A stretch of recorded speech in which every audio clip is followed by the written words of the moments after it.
Hello, y'all. Welcome to BammBamm RawTV. I thank y'all again and appreciate y'all for watching. Hit that like button, subscribe, and hit that bell icon so you know my next video come out.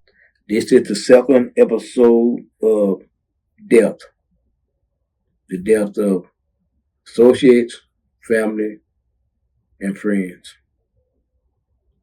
As I told y'all before, how it is with associates. You don't get a chance to use the phone. You don't get a chance to talk to the chaplain. You don't get a chance to do none of those things. What you have to do is use your own phone call when you're allowed to get out, and you can call out there and find out what's going on. In the death of a friend, a family friend who you consider your brother, who's your homeboy, who's your road dog, the one that y'all went through whatever with, in his death, they're not going to give a shit about it. They're not going to give a shit about your pain. He's not immediate family. That's all they going to stand on. I don't care who you talk to. They're going to say, if you ain't got the money on the phone call, call yourself. He is not immediate family. She is not immediate family. But you loved her. You loved him. This was your family outside your family. So when somebody tell you this is not your family, now you're angry. It affects you, but now you're saying, okay, these folks only. So now your brain is like, okay, you can't tell me who is my family, who not. My homeboy is my family. This is my family. But in there, they're going to tell you no. You better have money on your phone and you better be able to call. And that's the way you're going to do it. Now, but what you going through now? You're like, golly, I'm in a situation I can't help. Man, this is my dude. This is my friend. This is my girl. This is my cousin, or this whoever. And you're hurting because there's nothing you can do. You feel like you're failing them. So now, because you feel like you're failing them, you angry. You either reclusive. I know some people that have been reclusive. They get in their cell. They don't want to talk to nobody. They get in their cell, they be like, oh man, what's going on? They take a dude who know them. Dude go in there and he'll come out and he'll give you the news. Hey man, what's going on, bro? You know, dude say you all right, man? You got a problem? First thing they want to know, you got a problem. What's up, man? What we got going? What we need to do? And he gonna say, oh man, I just lost my friend Joe Blow. Oh man, okay, yeah, what happened? Oh man, he got shot or he in the car wreck or whatever. All right, bro. Sorry to hear that, man, going on. We just trying to figure out what's going on with you. All right, bro. You know, they can't grieve with you. And you don't want them to see that side of you. So you in your room crying on the slide or being angry at the world on the slide because you say you should have been out there. You should have been out there where you could help him. You know what I'm saying? Then when you hear, oh, man, he got shot, blah, blah, blah, time, blah, blah, oh, the baby drowned and it took all, you know, it's all kind of stuff and all of it hurts you in different levels. Because in your mind, you see, me being out there would have made a difference. I love the children. I love the homeboys. Man, I fucked with that dude, man. I would have had that dude. Come on, man. He wouldn't have went out like that. I'd have told him not to go over there and do that. I told him not to help him that. I'd have been with him. Either way it go, it would have been changed if I hadn't took myself out of the equation. I took myself out of the equation.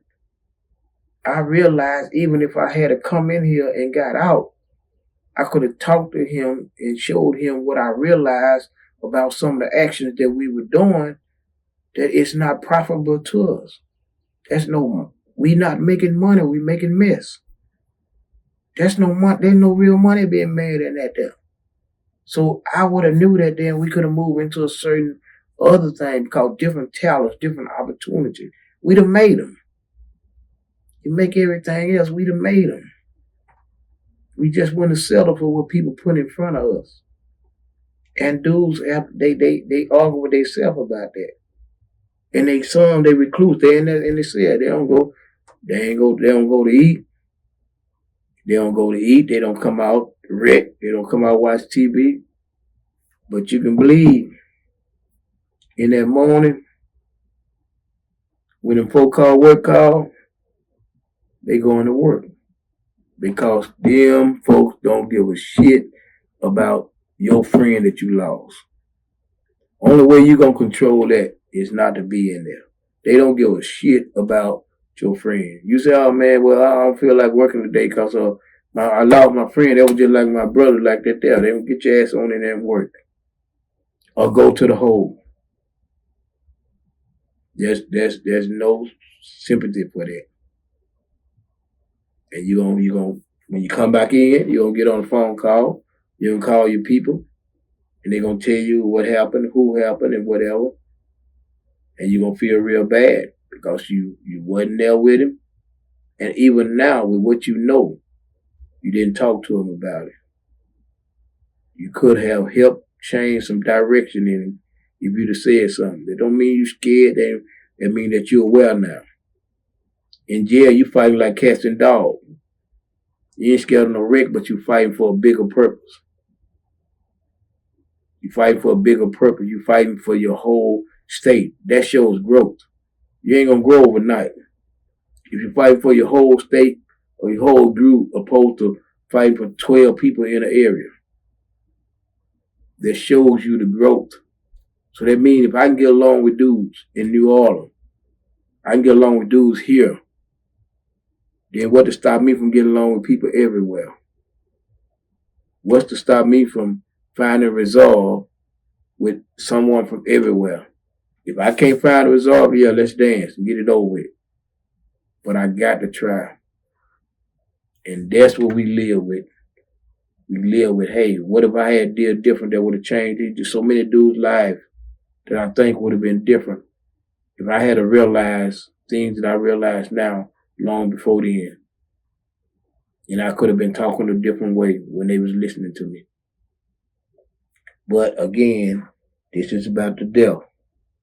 The death of your friend. And may I add, unfortunately, your cousin, your stepbrother, all them dudes, if they are not immediate family, it don't mean nothing. Your auntie, all them, those people are residing to nothing because of where you at. If they are not your immediate family, your brother, daddy, mama, child, ain't nothing happening. That's how they feel about that. And they're going to make you feel that way. They're going to make you obey that. Being in there to lose people, I lost a few out here. Being in here make you feel so helpless. And unfortunately, again, I told you some people handle it different ways. Some people go in the resorts, some people get out, they'll walk around mad. They walk around mad looking for a fight because they want to exert that energy that they feeling this pain and they want to exert their energy. So they looking, and a lot of them, they get in fights. They either recluse in their cell or they out bumping into everybody ready to get in a fight, ready to start. That's why your people go out and tell them, hey man, look here, do me a favor, man, stay out my homeboy way right now, man. We get at you later, but stay out this way right now because he got something on his mind. He lost a cousin, he lost an uncle, he lost a friend.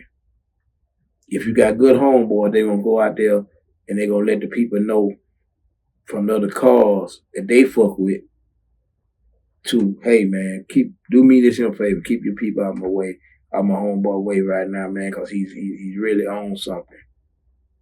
Do me this favor this time, I owe you one. That's the way it go, quid pro quo. So again, but these people do not acknowledge your cousin, your auntie, all these people. They do not acknowledge nothing but the immediate family. So you can go there, you can brood in your cell for 3 days, but you're gonna go to work. You can get angry and get into it with somebody, you go into the hole. Because you can't say, well, they're not gonna hear. Oh, well, my cousin, okay, well, it wasn't your mama, it wasn't your dad. All right, then go to hole, take him to hole. That means, like an animal, you should not feel that way about your cousin. Only your mama or your daddy or your son or sister that we gonna accept that kind of feeling from you. Nobody should want to be in that situation, but unfortunately we get put in there. That's why we want to try to do something better to stay out of there.